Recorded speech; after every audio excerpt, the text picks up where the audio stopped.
Boa noite a todos. Estamos começando mais um grupo de estudos aqui na Casa Espírita Amor e Luz Real, sempre às quartas-feiras, às 20 horas.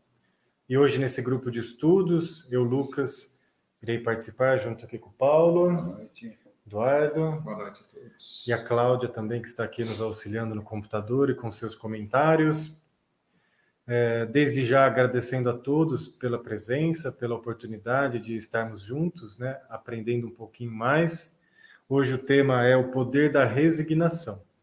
Mas antes de falar sobre o nosso tema de hoje, convido a todos então a fechar os seus olhos, a respirar profundo, para que nesse momento, aonde você esteja, nos assistindo, nos ouvindo, você possa se conectar com a imagem de Jesus, com a imagem do seu anjo da guarda, do seu mentor, ou simplesmente a imagem de uma luz bem bonita. E a Jesus, a essa luz, eu peço que nesse momento possa nos orientar, nos inspirar, nos intuir, para que esse estudo dê bons frutos, consiga nos elucidar temas importantes da nossa vida, para que cada vez mais consigamos progredir dentro desse processo de evolução. Que assim seja. Colocando aqui o tema de hoje de novo, né? Nós estamos estudando um livro, o livro O Prazer de Viver, do Vanderlei de Oliveira, o livro O Prazer de Viver. O capítulo de hoje é o capítulo 3, O Poder da Resignação. E o trecho do Evangelho que faz a correlação a esse tema é do capítulo 5, item 13. Então, quem quiser acompanhar aí também no Evangelho, ou se tiver esse livro O Prazer de Viver, vai nos acompanhando aí em casa, né? Lembrando que as suas perguntas, os seus comentários é bem-vindo, porque afinal estamos num grupo de estudos, né? Então vamos começar aqui com o tema de hoje. Quer começar, Eduardo, com esse trechinho inicial do Poder da Resignação? Bom, no capítulo 3 do Poder da Resignação, queremos falar um pouco da nossa fé. A fé racional que devemos ter. E aí, ela está ligada à resignação naquela primeira parte de você acreditar que aquilo que nós estamos passando nesse momento, ele tem uma história, ele vem junto com uma história anterior de vidas passadas ou mesmo de uma história atual. E aí essa fé racional vem nos mostrar que acreditar que qualquer coisa que nós passamos, ele não é um castigo, ele é uma oportunidade de nós caminharmos de maneira diferente, ter uma evolução. E ele vem falando para a gente muito forte nisso, para que a gente dê um significado santificado a cada dor ou a cada benefício que nós temos nesse caminho. Então, o que ele está falando? Olhe de maneira diferente o que passa na tua vida. Olhe com gratidão isso que passa contigo. Que é importante demais você acreditar que isso que está passando, ele vem para o seu bem. Então, o primeiro fato que vem falar, nós estávamos até batendo um papo antes, é que nós temos um fato. Esse fato pode ser de dor, de sofrimento. E a fé vai fazer a gente olhar para esse fato de uma maneira mais leve. Olhando, nós vamos compreender para que é esse fato, né? Exatamente.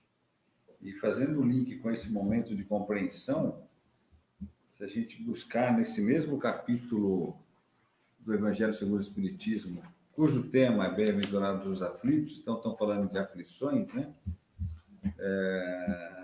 As aflições têm sempre uma causa. E aí, se nós avaliarmos a nossa consciência de maneira bastante sincera e verdadeira, muito provavelmente, nesse momento de compreensão, a gente vai encontrar a resposta para a origem daquele mal que nos aflige, e na maioria das vezes é algo cujo autor somos nós mesmos, né? Então, nesse momento de compreensão, é importante a gente encontrar a origem do mal, porque na hora que você encontra a origem, fica mais fácil compreender aquilo e buscar uma solução, né? Então, eu acho que esse momento de compreensão, essa reflexão é muito importante, porque é ela que vai dar chave para que a gente possa caminhar no sentido da solução para aquele mal que está nos afligindo. Sim. E continuando nessa reflexão, né? Geralmente quando a pessoa está no sofrimento, né? Pode ficar um pouquinho às vezes complicado, né? Fazer essas reflexões racionais, como o Eduardo trouxe aqui o conceito da fé raciocinada, ou a busca dessa origem. Eu vou dar um exemplo, né? Imagina você naquele sofrimento, com aquela dor, então, ou seja, sua cabeça, suas emoções estão processando aquela emoção, aquele sentimento ali, né? E aí, provavelmente, né, qualquer coisa que você olhar, qualquer coisa que você pensar ou identificar, pode ter muito da dor. Então, é importante nesse processo que o Paulo falou de buscar, né, a origem do conflito, onde é que está esse nozinho, esse ponto, a gente às vezes dá um passinho para trás, né, para desassociar da dor, porque nós não somos a dor, né? Nós estamos com a dor naquele momento, nós não somos o conflito, nós estamos com o conflito naquele momento, né? Eu falo isso não só aqui, mas dentro de outros contextos, no meu próprio trabalho com algumas pessoas, quando a pessoa, às vezes ela chega com diversos conflitos, diversos problemas, diversas áreas, né, que se confundem muito. E aí a pessoa não sabe se o problema dela, a origem é o relacionamento, se é o pai, se é a mãe, se é o vizinho, se é um trauma de infância, se é o que aconteceu ontem, se é o que ela viu na televisão. Então a primeira coisa a se fazer é o quê? Desassociar a pessoa do problema, porque ela está se vendo naquele momento como problema. Ela se olha no espelho e fala, puxa, tem um problema na minha frente, né? Então quando a gente vai trabalhando isso, e eu costumo usar essa frase, né, colocando cada coisa no seu lugar e arrumando o balai de gato, que vira aquela bagunça, então a gente cria uma caixinha, né, cria a caixinha do relacionamento. Tá bom, como é que está essa caixinha? A gente vai criar uma caixinha dos pais, como é que tá os pais? A caixinha do filho, como é que tá os filhos? Criar a caixinha do vizinho, como é a minha relação com o vizinho? Nisso você vai fazendo o quê? Organizando, para ajudar isso que o Paulo falou. É para entender em qual caixinha que realmente está o conflito, para não misturar tudo. Então, opa, é essa caixinha. Isso não deixa de ser uma forma de trabalhar a fé raciocinada. Porque você crê que aquilo é possível de ser solucionado e você, a partir disso, está trabalhando através da razão, da identificação.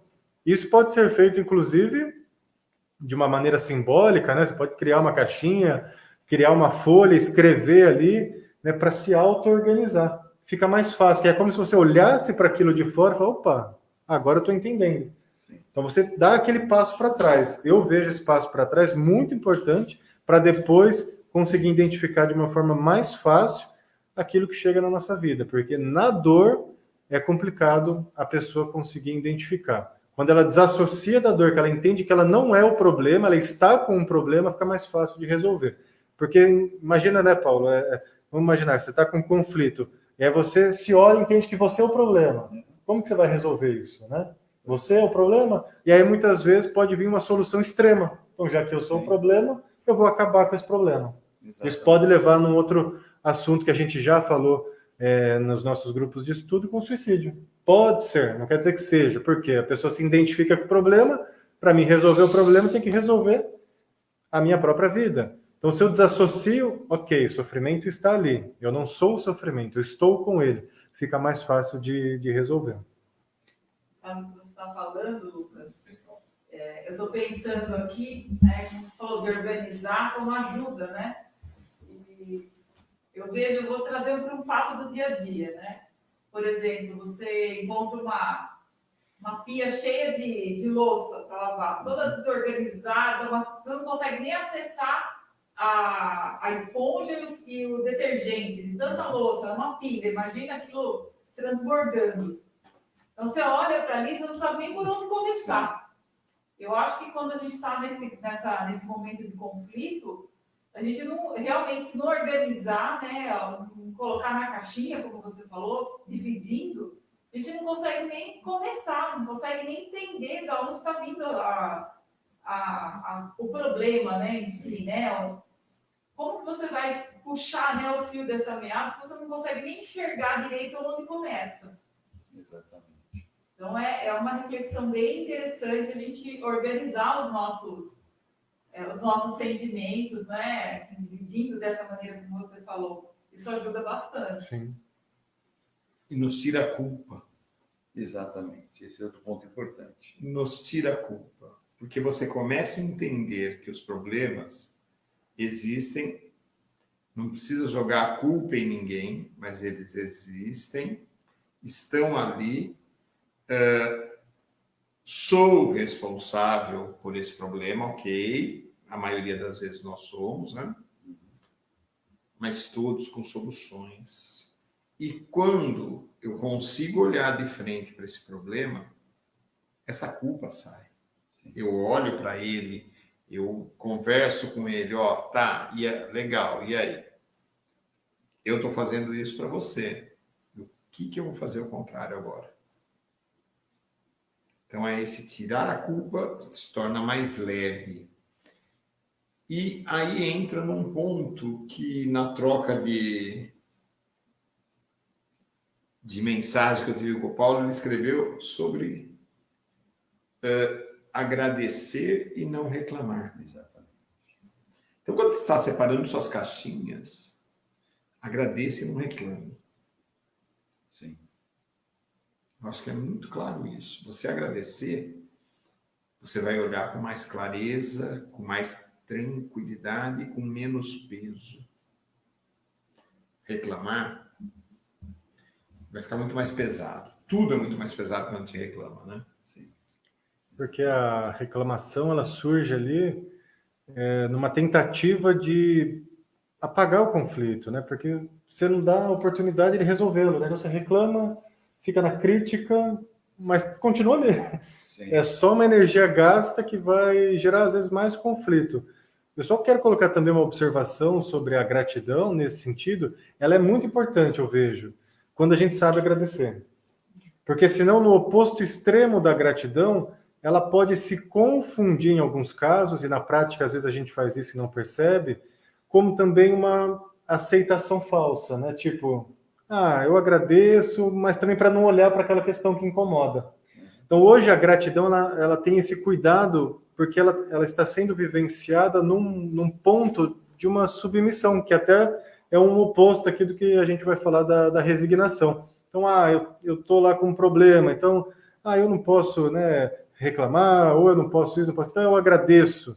Então, esse eu agradeço, às vezes ele surge, eu vou deixar ele escondido ali na gaveta, e aí depois eu olho para ele, né, na falsa gratidão. Então, gratidão não é bem isso, né? Gratidão é o quê? Tá bom, o problema tá ali, legal, agradeço pela oportunidade de ter esse problema, o que eu tenho para aprender com esse problema, e vamos para cima para resolver esse problema, né? Só coloco esse ponto de vista, não sei se os dois querem acrescentar também, ou a Cláudia, sobre esse ponto da gratidão, porque hoje, realmente, em alguns casos, eu vejo que gratidão se confunde com submissão. E aí os problemas ficam lá na gavetinha e também não resolve-se nada, né? Exatamente. Esse é um ponto, justamente um lado negativo que a gente poderia colocar da resignação.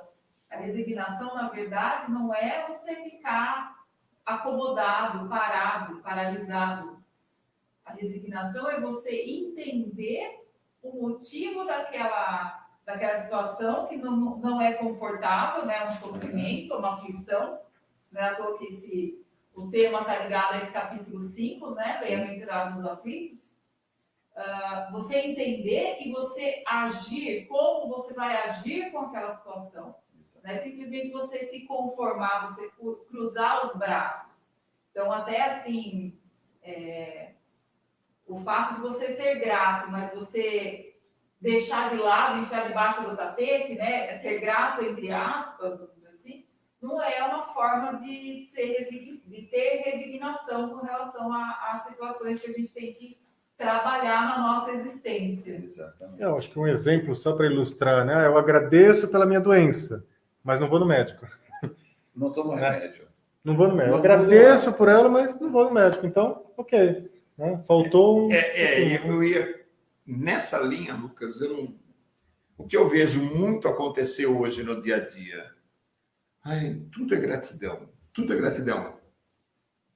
E somente a palavra, e não o ato de gratidão. Uhum.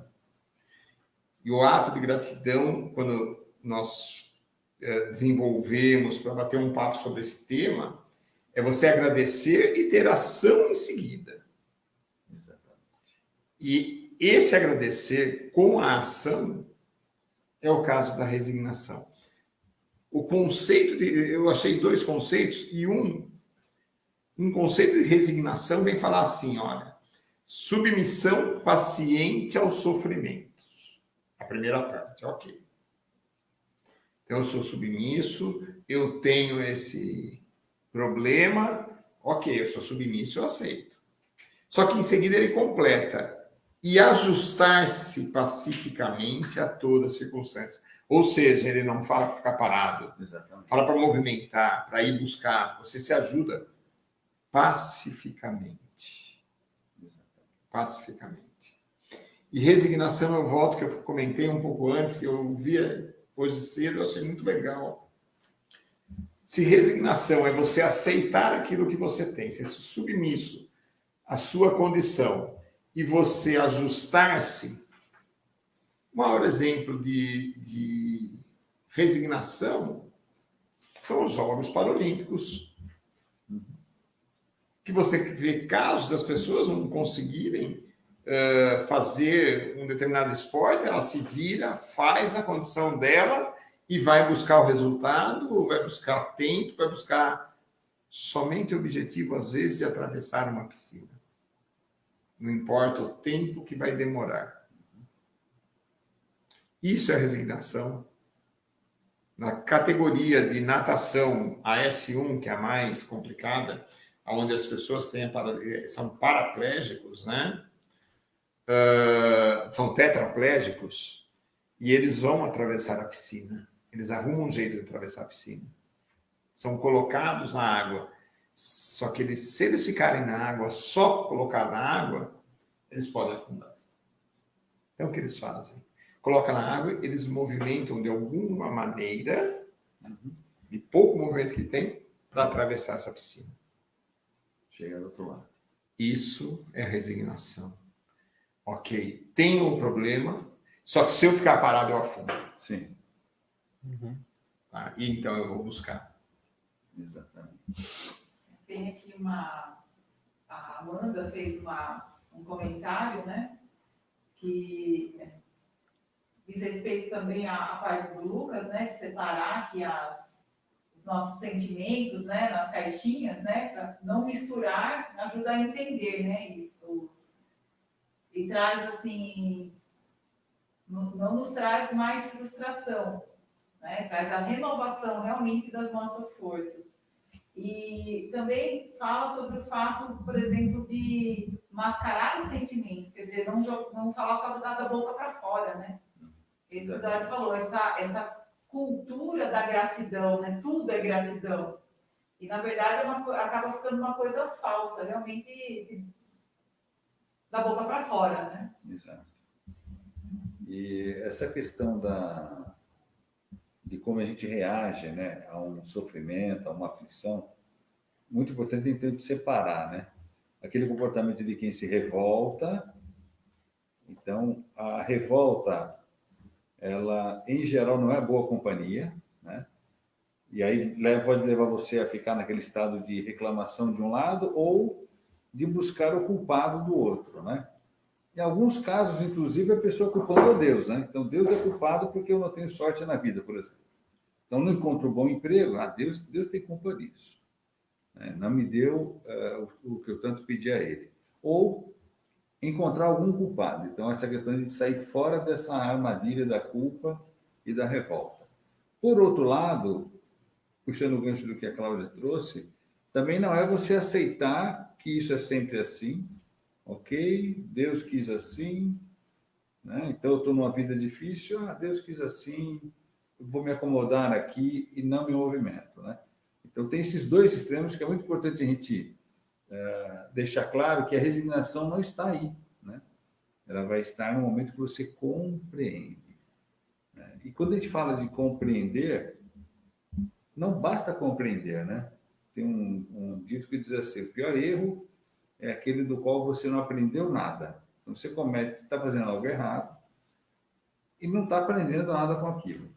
Agora, a partir do momento que você aprende que aquilo está errado, então o próximo passo é: o que eu faço para que isso não aconteça de novo?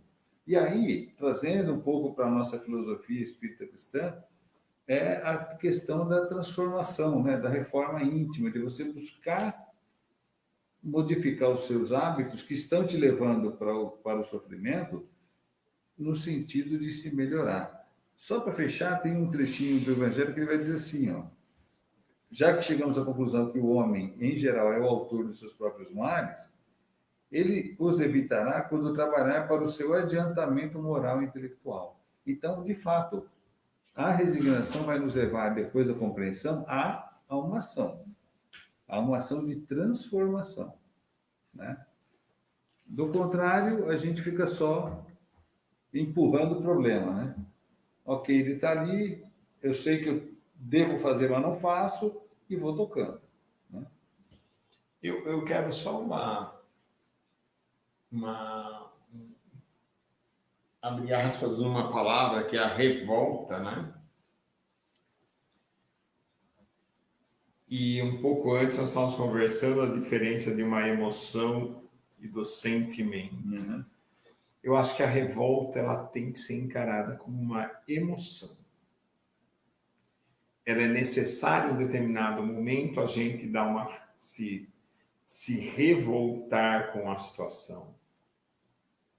Revolta. Voltar ao mesmo lugar, dar a volta, você olhar de novo a mesma situação. Faz sentido, tá?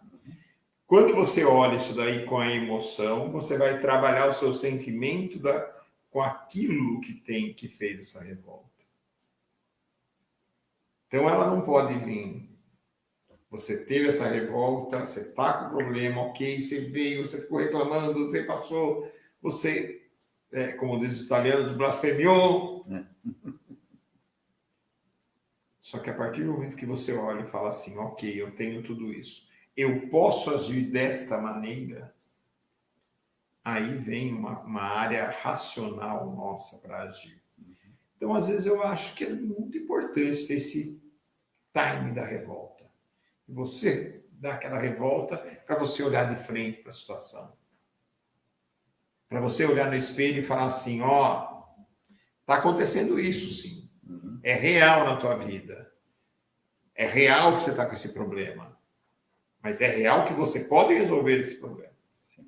Eu acho que esse é aquela virada que vai dar. No momento de você pegasse essa energia da revolta e utilizasse ela a teu favor, né?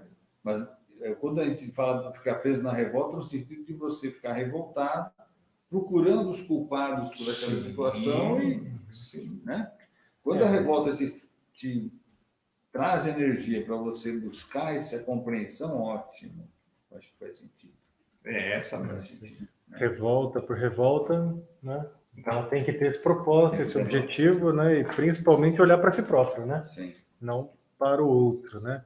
Vou voltar nas minhas caixinhas que eu dei de exemplo antes, indo junto com o que vocês dois falaram aqui, né? Então, vou imaginar lá de novo que uma das caixinhas de uma das áreas da vida tem um problema, né? Lá, relacionamento, pai, mãe, filho, trabalho. E aí a gente se revolta somente por se revoltar, né? Sem esse aprendizado que você colocou, ou tenta jogar para a mão de um terceiro, né? Então, a culpa é do chefe, disso, daquilo outro. Então, aquela caixinha que tem o problema, quando eu ajo dessa maneira, eu estou colocando a caixinha ou na mão de uma outra pessoa, que não as minhas mãos, ou simplesmente eu estou afastando, fechando a caixinha. Só que aí que está o segredo, né? Dentro dessa caixinha que tem o problema, também tem a chave para resolver.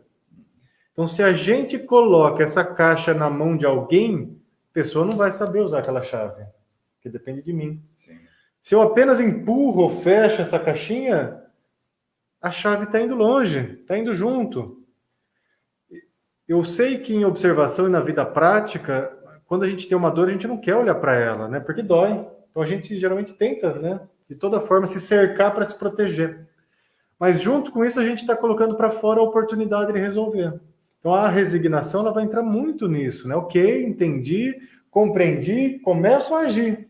Né? Senão, realmente eu não resolvo. E aí aquilo fica me corroendo, fica consumindo. A vida ela vai, parece que não vai para lugar nenhum, porque sempre volta naquele ponto. Então, né, que o Eduardo falou da revolta, né? Quando a gente consegue dar realmente mais uma volta diante daquilo, fica mais fácil, né? Então a gente consegue readequar a rota, né? Recalculando a rota, que nem o GPS, aí vai ficando mais fácil de seguir adiante, né? Então, seria importante para todos nós tentarmos, né? Fazer uma outra história, né? Mas tentarmos olhar para essas situações com outros olhos, né? Vendo também a oportunidade que aquele desafio nos coloca. Então, eu também vejo com essa importância também, né? Sim. E até o Leandro coloca alguma coisa nessa linha, né? E é importante a gente entender que nesse momento que nós temos um momento difícil de encarar esse sofrimento, nós também podemos, de maneira mais leve, passar por ele e ser feliz ao mesmo tempo. Porque quando a gente olha para ele e fala assim, tá, eu tenho um problema, esse tamanho, o tamanho do problema, isso é outra coisa importante, eu acho. Saber que a dor, o sofrimento e o tamanho do problema, a gente só dá o tamanho dele. Não vamos ficar dando um tamanho muito maior para ele, que aí a gente não resolve. E normalmente nós fazemos isso. Nós pegamos esse problema, contamos esse problema para nós mesmos, que ele é muito maior e que eu não consigo lidar com esse tamanho que eu contei. Aí eu acredito numa mentira que eu conto para mim. Então, vamos dar o tamanho do problema, só o tamanho do problema que ele é. E aí, quando a gente consegue ir lidando com ele, vem aquele ar de gratidão e felicidade por lidar com isso. Sim. Isso que o Eduardo colocou é bem real e acontece com todos nós. A gente faz isso e não percebe a todo instante. A nossa mente tem uma capacidade muito grande de criar histórias. Não quer dizer que são histórias de toda mentirosa, mas a gente qualifica essas histórias, a gente dá um enredo para essa história e às vezes a gente modifica um pouquinho a história e dá um final diferente para essa história, né? É a mesma coisa eu pegar essa caneta. Se você olhar para essa caneta e for contar para alguém que está do seu lado e descrever eu segurando uma caneta, provavelmente cada um vai contar de um jeito. E pode-se chegar na conclusão lá na frente que eu nunca segurei uma caneta. Então, muitas coisas que a gente tem na mente enquanto histórias, que são essas histórias que a gente conta para as outras pessoas, que a gente conta para nós mesmos todos os dias com relação a algum sofrimento, essas histórias nem sempre são 100% iguais ou relacionadas com o que aconteceu de verdade. Então, isso acontece muito. Então, eu cheguei aqui para o Paulo hoje e não o cumprimentei. Né? O fato, não cumprimentar. Isso é o fato. Eu não cumprimentei, não tem como excluir esse fato. Agora, o enredo que ele vai criar em cima deste não cumprimentar é a história dele. E aí o Paulo chega para o Eduardo e fala, poxa, olha, o Lucas não gosta de mim, porque ele não me cumprimentou, acredito que eu fiz alguma coisa para ele. Né? Então isso aqui já foi um enredo criado a partir dele de um fato, que não necessariamente foi o que aconteceu. Porque simplesmente pode ser que eu só não cumprimentei. Né? Então a nossa mente ela faz muito isso, ela vai criando essas histórias, e como diz o ditado popular, né, quem conta um conto aumenta um ponto. Exatamente. Isso vai se desdobrando, E quando chega, às vezes, depois de 10, 15 anos, a gente vai olhar para essa história e, opa, será que realmente ela aconteceu? Nós aumentamos para a gente, né? Sim, para não nós é, mesmos. Não é só para os outros que a para gente nós faz mesmos, isso. principalmente para nós mesmos. Esse Né? aí que é o problema da maior. Porque para mim contar para alguém, eu já contei essa história para mim muitas vezes, né? E aí ela vai sempre aumentando, né? Exatamente. E confiar que nos é dado um problema do tamanho que nós podemos resolver, é dado um obstáculo na altura que nós podemos pular. Se eu faço esse obstáculo mais alto, eu não vou pular. Sim. Porque cada vez eu coloco a barreira mais alta. Eu não vou conseguir pular. Olhe o seu problema somente com problema. Olhe quando você colocou a sua caixinha lá, separou essas situações da sua vida, olhe para essa caixinha e olhe para dentro de você. Olhe na caixa, olhe dentro de você e fala assim: quais as ferramentas que eu tenho para lidar com aquela situação? Aí o Lucas falou um negócio. Quando você está no meio do sofrimento, você não consegue enxergar as coisas. E a primeira coisa que nós falamos assim, se eu estou no sofrimento, eu falo: Lucas, não adianta você me falar porque eu estou sofrendo. E a resignação, a primeira coisa que ela fala é assim: não pode, não deve ter o vitimismo. Exatamente. Chegou a um ponto muito importante. Não pode ter esse vitimismo. E nós fazemos... O vitimismo para a gente é importante, porque o meu problema é o maior de todos. É o maior de todos. Mesmo que seja apenas cortar a unha. Exatamente. Mas é a unha mais difícil do mundo para cortar. E o vitimismo vai mostrar a falta de resignação, né? Porque vai totalmente contra, né, essa proposta de reformular, de seguir adiante, né? E o vitimismo, ele traz esse empecilho na nossa vida, porque a gente vai ficando cada vez mais estagnado, né? Eu sou a vítima, então eu não preciso fazer nada, né? Sim, porque e aquilo vai sempre me deixando naquele mesmo estado e eu não consigo sair da dor, né?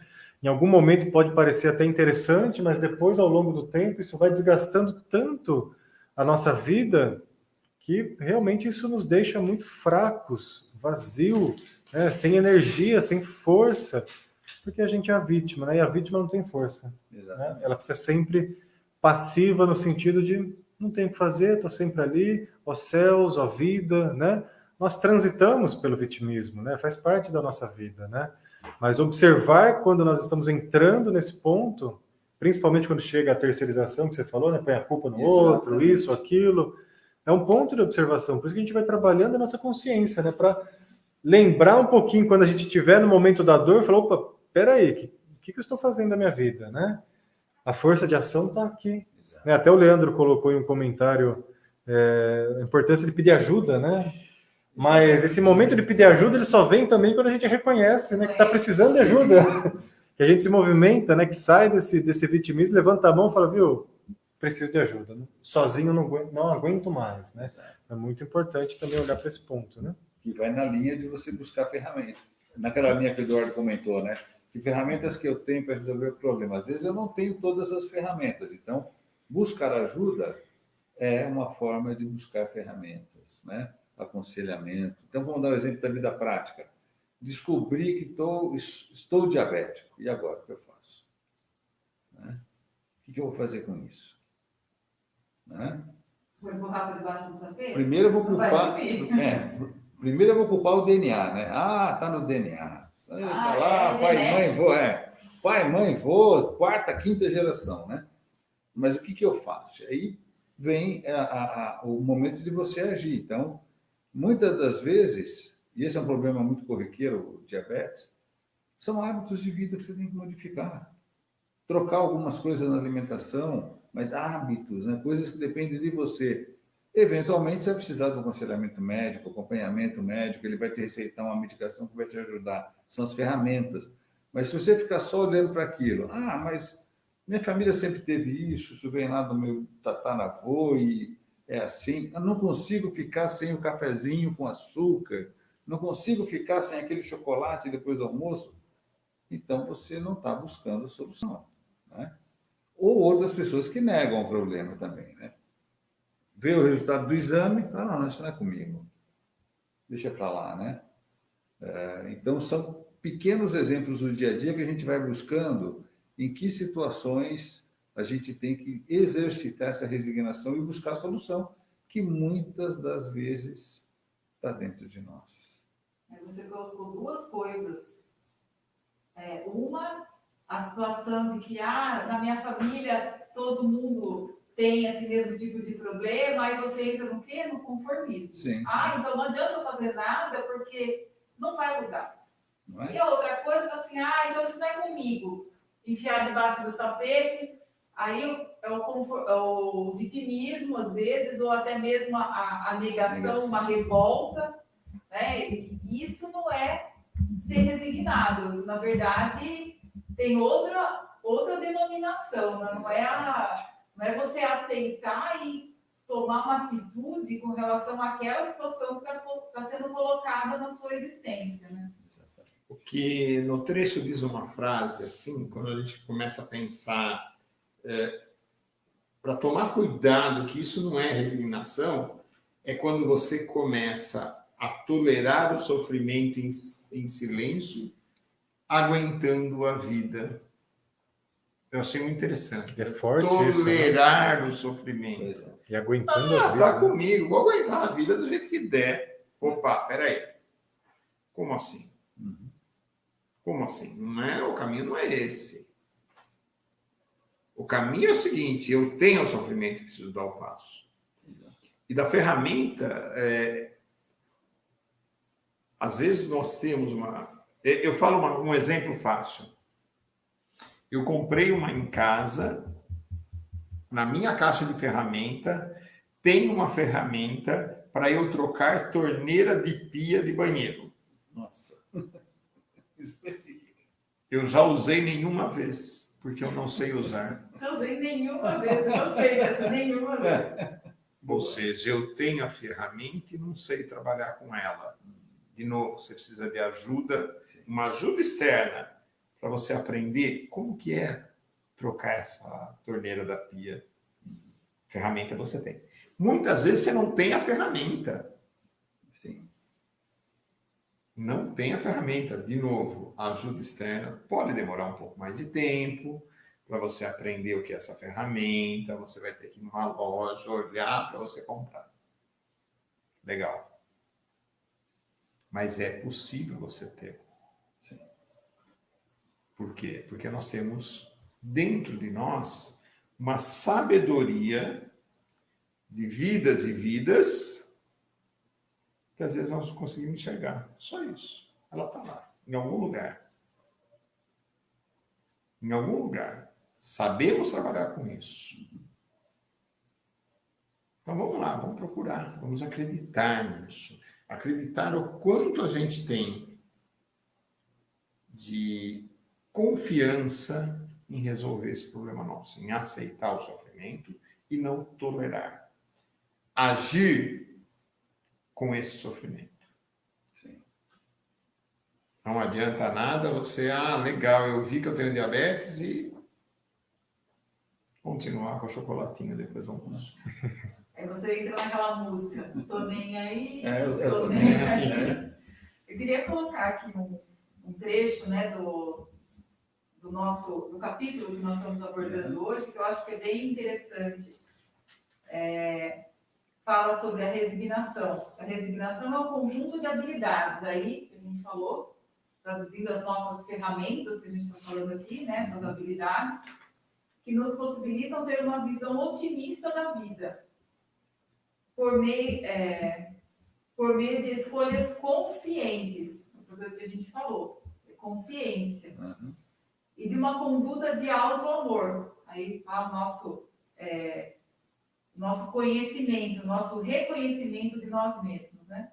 Diante de uma postura, distante de uma postura de vítima e de sentimentalismo. Quer dizer, tudo que a gente, um belo resumo de tudo que a gente está falando até agora, né?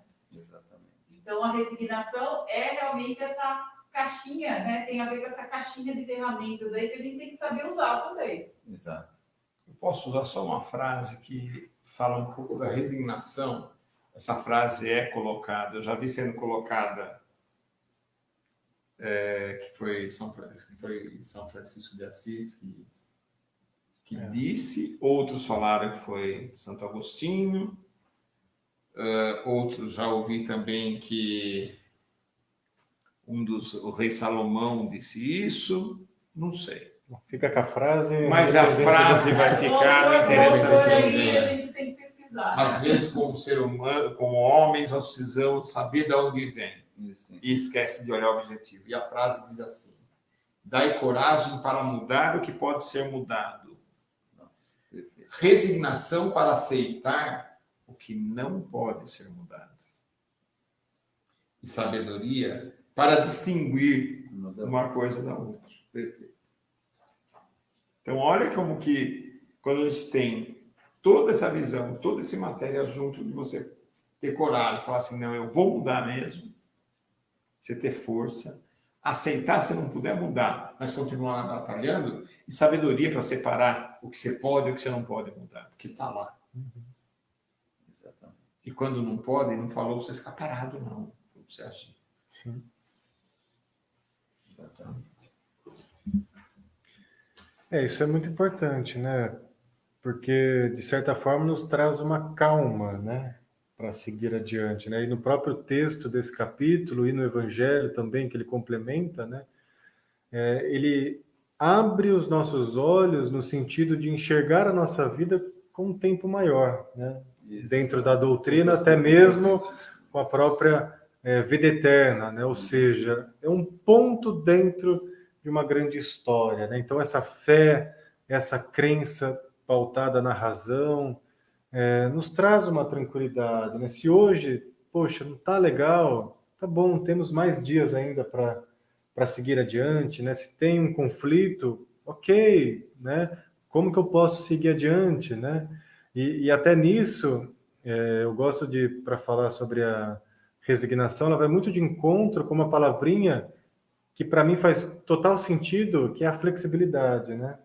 É aquela coisa assim, dança conforme a música, né? Não adianta, porque se você não for dançar conforme a música, você vai querer sair do ritmo e não vai conseguir se adaptar, não vai conseguir ter a resignação. E ainda assim, né? Antes era muito comum a gente falar a respeito dos problemas, né? Por que comigo, né? Depois veio para quê? E hoje eu coloco, né? O que eu faço com isso? Como o quê? Né? Como o que eu vou trabalhar Não importa por quê, para quê, mas se chegou na minha vida, o que eu faço com isso? O que eu faço com isso? E uma outra frase que ajuda é daqui para frente. Eu gosto muito disso. Tá bom. Se durante todo esse tempo eu sofri, durante todo esse tempo eu pisei na bola, daqui para frente, né? Porque se eu ficar olhando para trás e carregar a mala de tudo aquilo que aconteceu, fica pesado demais. Sim. Que é aquela frase que você colocou, né, de tolerar. Tem aí fácil para repetir? Aguentar a vida, né? Isso é muito... Tolerar o sofrimento em silêncio e aguentando a vida. Isso é uma frase tão melancólica e triste, né? Porque aguentar a vida é uma coisa assim muito pesada demais, né? A vida, ela é muito mais do que simplesmente aguentá-la, né? Então, se em algum momento essa bagagem foi ou é pesada, tá bom, né? Como que eu posso melhorar? E vamos seguir daqui para frente, né? Poxa, eu briguei com o Eduardo, tá bom, daqui para frente, como que a gente pode seguir? Isso é como se zerasse na nossa mente, né, o tempo e abre um espaço vazio, né? Porque daqui para frente vai ficando mais fácil. Sim. Se eu sempre olhar para o passado, eu não consigo olhar para frente, né? Então a resignação ela é muito importante nesse sentido, né? E essa frase ela mexeu um pouquinho aqui com os meus sentimentos, porque a gente fala isso e não percebe às vezes. Né? Puxa, estou aguentando essa situação, estou aguentando a vida. Olha como é profundo, né? Sim. Esse aguentar, né? Poxa, se eu estou aguentando simplesmente, não tem brilho nenhum ali, não tem vida nenhuma ali, né? Não tem um mínimo de alegria, mesmo que seja um problema, né? Mas esse aguentar... Você disse uma palavra junto, Lucas, que é assim, você está aguentando, não tem brilho. Não tem brilho, é. O brilho, achei assim que encaixou tanto. Não tem brilho, porque fica aquela coisa simplesmente por aguentar, né? Aguento a vida e nada, né? Isso é muito importante da gente observar, né? Até para a gente se observar no que fala, né? Sim. Para a gente se observar no que fala. Eu quero, em cima disso que está falando, de observar o que fala, que nós tomemos sempre muito cuidado. A Cláudia vem me pedir ajuda. Eu queria ajudá-la com uma receita do bolo pronto. Gente, cuidado, nós devemos ter esse cuidado. O outro tem uma vida diferente da nossa. O que eu posso passar é uma reflexão de um bolo mais doce ou menos doce. Quem vai fazer e chegar é a pessoa que vive a situação. Sim. Então, quando a gente procura ajuda, vamos tomar cuidado. Se eu sou procurado, o que eu falarei? E, quando eu for procurar, cuidado em selecionar. Porque, às vezes, a gente consegue olhar e falar assim, pô, o Lucas fala demais, ele fala para todo mundo a mesma coisa, eu vou procurar e vai acontecer. Lógico que vai dar alguma coisa não correta. Lógico que vai dar. Então, cuidado, sempre. Procurar sempre. Se eu vou dar uma orientação, uma ajuda sobre a ferramenta, não dê a receita. Dê a reflexão para a pessoa. Sim. Acho que é uma palavra que me veio aqui na mente, agora, com relação ao que vocês estão falando, é que se eu vou pedir uma ajuda, e a pessoa, na sua boa vontade, está dando uma forma de usar a ferramenta, mas aquilo me encaixa perfeitamente na minha situação, eu tenho que fazer o quê? Eu tenho que customizar, uma palavra bem da moda, né? Ou adaptar. Adaptar aquela informação da melhor forma possível. A gente tem que ter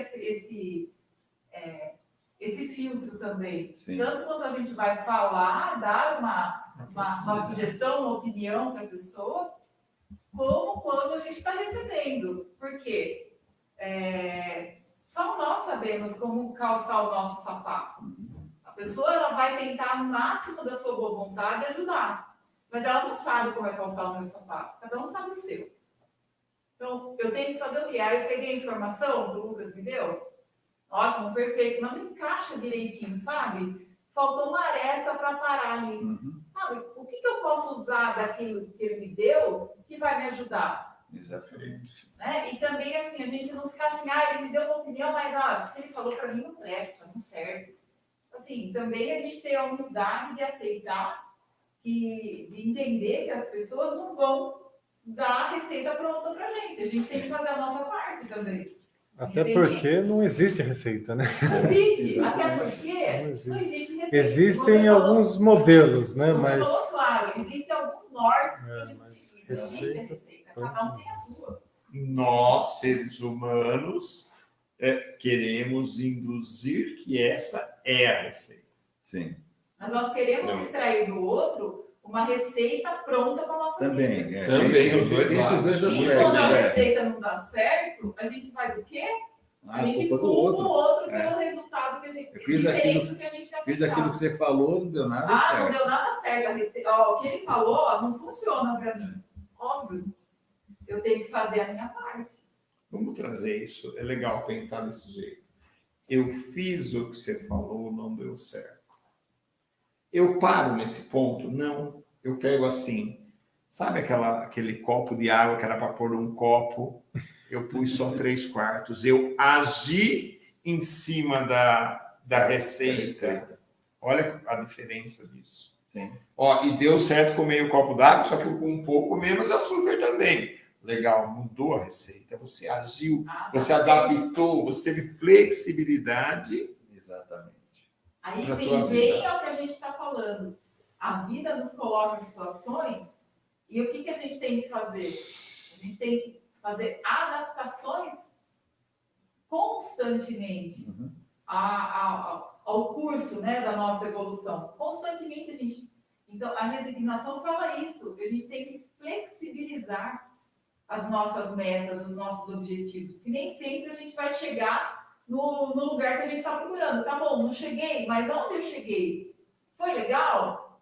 Não, eu tenho que ajustar, eu tenho que mudar a rota, porque não foi legal onde eu cheguei. Beleza, isso é ser flexível. Isso é você ter uma visão de que nem sempre aquele resultado é o melhor para nós. Exatamente. E o outro aspecto importante é que tudo isso tem a ver com a tal da felicidade, né? Será que a felicidade é a ausência de problemas? Aquela visão até simplória, né? Do paraíso, em que eu fico lá deitado numa rede, uma brisazinha, uma nuvenzinha, assim, né? Uma musiquinha de fundo. Aquela musiquinha clássica, tranquila. E eu costumo dizer que a felicidade não é a ausência de problemas, mas é você saber conduzir os seus problemas, né? Os problemas a gente vai ter o tempo todo. A gente está sempre se movimentando, então, a cada movimento, a cada mudança, pode surgir um problema ou uma oportunidade, e é essa que é a dinâmica da vida. A gente, apesar de tudo, conseguir ser feliz. Porque, às vezes, a felicidade está... Por exemplo, esse momento aqui é um momento de felicidade. Independente do que eu passei até a hora que eu entrei aqui na CEAL, esse momento aqui é um momento de felicidade. Estamos entre amigos, conversando, trocando ideias, né? Então, vamos desfrutar desse momento. Se eu sair daqui e depois abrir a outra caixinha que eu deixei lá fechada, pode ser que lá eu tenha um problema para resolver. Mas aí é aquele exercício que a gente falou aqui, né? Refletir, identificar e delimitar o problema e encontrar a chavinha que resolve. Mas eu não posso, porque tem um problema me esperando ali fora, deixar de desfrutar dessa felicidade daqui, né? É outra coisa importante. Então, o sofrimento e o problema não definem a minha existência por completo. É apenas um pedaço. E você falou um negócio que eu acho que eu sempre comento isso. Muito cuidado em querer uma felicidade plena e completa. Porque quando você fica esperando essa felicidade completa, os momentos menores passam e você não é feliz nos momentos menores. Isso gera muito sofrimento, né? Você cria expectativa com ele. E você nunca consegue alcançar, né? Porque Lógico. passa, A Mara coloca um negócio aqui, ó. A vida nunca nos apresenta um problema sem que tenhamos a possibilidade de resolvê-los. A vida nunca nos coloca uma chavinha, uma caixinha sem a chave. Sem a chave. Nunca. Às vezes a gente demora para encontrar Não um tem problema, mas ela tem a chave. Sim, A chave. a gente se conhece. Legal. E normalmente é enquanto a caixinha ainda está bagunçada. Eu diria Ou não até a mais, caixinha, Eduardo. né? Se não, pode até ser que não tenha chave pronta. Você vai ter que, como chaveiro, né? Você vai ter que moldar a chavinha que está lá para... Opa, agora eu consigo abrir isso aqui, né? A chave está bruta ainda. Falta Falta lapidar e encontrar. Direito, né? Que é o nosso esforço, né? Sim. É o nosso esforço de chegar lá. Bom, agora Legal, eu bem sei a colocado. chavinha. Queria Agora tem a chavinha.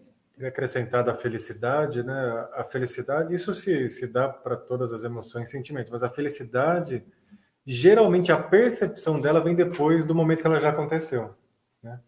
Eu era feliz, nossa, Não sabia. naquele momento eu estava, mas dificilmente isso que o Paulo falou acontece, que é o desfrutar naquele momento da alegria. Não importa o que está lá fora, do outro lado, lá na frente, é aproveitar, né? E a felicidade, ela tem esse time que às vezes a gente esquece, né? A gente vai perceber quando já acabou. E aí você não aproveitou, você fala, poxa vida, né? Olha só o que eu tinha ali e não percebi que era feliz. A tristeza às vezes não, né? Porque você já está tão melancólico ali que você acaba já se afundando, né? Sim. E outros sentimentos, mas felicidade tem essa graça que às vezes a gente deixa passar. Exatamente. Né? Então, puta momento legal aqui, né? Feliz. Aí amanhã eu lembro, né? Puxa, olha, aquele momento foi feliz. E eu não aproveitei, né? Poderia ter aproveitado mais, né? E vai discorrendo depois outros pensamentos, né? Mas é importante ajustar essa percepção, né? Estou aqui agora. Ah, legal. Tem problemas? Tenho. Todos temos, né? Sim. Tem situações a ser resolvidas? Tem, que bom, né? Porque a vida é movimento. Mas tá bacana estar aqui, né? Falar, ouvir, trocar informações, né? Então isso é muito Exatamente. legal o que o Paulo falou, né? Desfrutar do momento, né? Independente do que esteja ao redor, mas naquele momento é possível, né? Se desfrutar da felicidade, né? E aí, só colocando uma frase para quem gosta de Harry Potter, né? Ele fala, né, que é possível encontrar a felicidade desde que a gente lembre de acender a luz, né? Então, em qualquer momento é possível a gente encontrar a felicidade, né? Basta lembrar de acender a luz. Eu ia comentar o seguinte: quando você tem o seu problema lá e você consegue parar um pouco para curtir a felicidade daquele momento, você vai voltar, o problema está lá e você vai conseguir olhá-lo de maneira diferente. Normalmente, a gente fica olhando de uma maneira única e você para e fica olhando uma situação. Não consegue. Se você não dá uma saída e olhar de outro ângulo, Sim. você não consegue resolver. E para isso, às vezes, a gente dá essa curtida no pequeno momento de felicidade que nós temos. Sim. Que ajuda muito. Só colocando a frase correta aqui, pode-se encontrar a felicidade mesmo nas horas mais sombrias, se a pessoa se lembrar de acender a luz, né? Essa é do professor Alvo Dumbledore. Eu não vou Gostei saber. do comentário aí. Eu não vou saber. Do Harry Potter. Assim, você me fez refletir uma coisa que a gente sempre fala, né? Assim, eu sempre falei, e é uma coisa comum que você ouviu. O melhor da festa é esperar por ela. Por quê? Muitas vezes o fato da preparação é mais gostoso do que o momento em si, Sim. que é tão esperado, tão aguardado, porque você fica cheio, às vezes, de atribulações naquele momento que devia ser um momento de plena felicidade, e você acaba passando por aquele momento e chega no final para nem curtir a festa. É uma reflexão interessante, né? Que a gente fica, às vezes, curtindo muito mais, às vezes, uma viagem que a gente se programa para fazer, ou às vezes uma festa, um evento, que seja.